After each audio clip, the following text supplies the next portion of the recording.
جو رمضان کی راتوں میں اللہ کو یاد کرتا ہے، اللہ اسے وہ سکون عطا کرتا ہے جو دنیا کی کسی چیز میں نہیں ملتا۔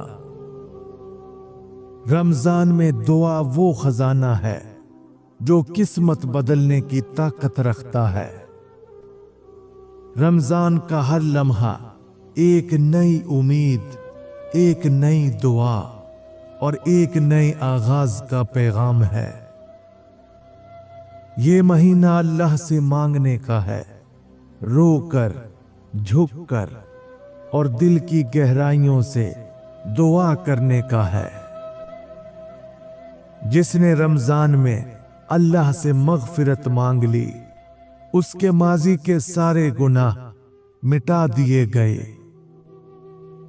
اللہ سے جوڑنے والا ہر راستہ آسان ہو جاتا ہے، چاہے وہ کتنا ہی مشکل کیوں نہ لگے۔ صبر ایک ایسی کنجی ہے جو ہر بند دروازہ کھول سکتی ہے۔ جب تم دوسروں کے ساتھ نرمی برتو گے تو اللہ تمہاری زندگی کو آسان کر دے گا۔ ہر آزمائش میں اللہ کی حکمت چھپی ہوتی ہے، بس صبر کرو اور اللہ پر یقین رکھو۔ اللہ کی رحمت ہر وقت ہے، مگر رمضان میں یہ ایسے برستی ہے جیسے بارش خشک زمین پر برستی ہے۔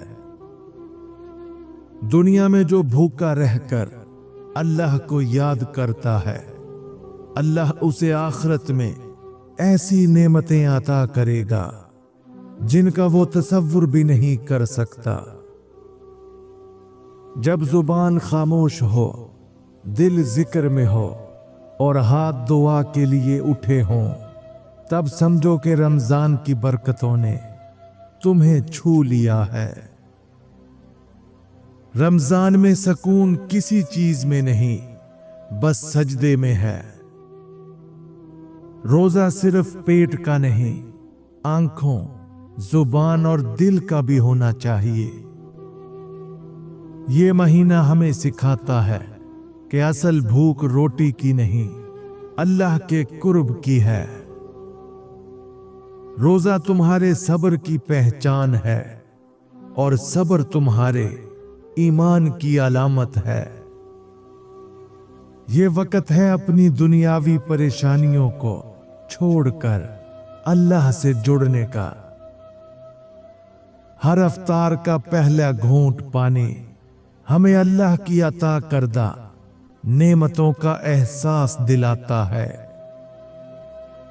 ہر روزہ تمہارے گناہوں کو پگھلا کر مٹا دیتا ہے، بس نیت خالص ہونی چاہیے۔ یہ مہینہ صرف دن میں روزہ اور رات میں تراویح کا نہیں، بلکہ اپنی ذات کی اصلاح کا بھی ہے۔ رمضان مہینہ اللہ کے قریب ہونے کا سنہری موقع ہے، اور 3 بدقسمت لوگ اس موقع کو ضائع کر دیتے ہیں۔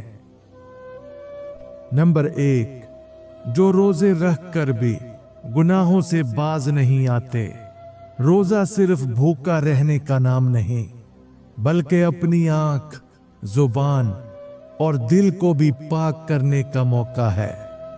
جو شخص روزہ رکھ کر بھی جھوٹ، غیبت اور بد کرداری سے باز نہیں آتا، وہ رمضان کی برکتوں کو ضائع کر رہا ہے۔ نمبر 2، جو مغفرت طلب کرنے کی بجائے دنیا کی فکر میں ڈوبے رہتے ہیں۔ یہ مہینہ اللہ کی رحمت کو پانے کا وقت ہے، مگر بدقسمت ہیں وہ لوگ جو رمضان میں بھی دلوں سے نفرت، حسد اور دنیاوی معاملات میں الجھے رہتے ہیں اور اللہ سے سچی معافی نہیں مانگتے۔ نمبر 3، جن کے والدین زندہ ہیں مگر وہ ان کی دعائیں نہیں لیتے۔ رسول اللہ صلی اللہ علیہ وآلہ وسلم نے فرمایا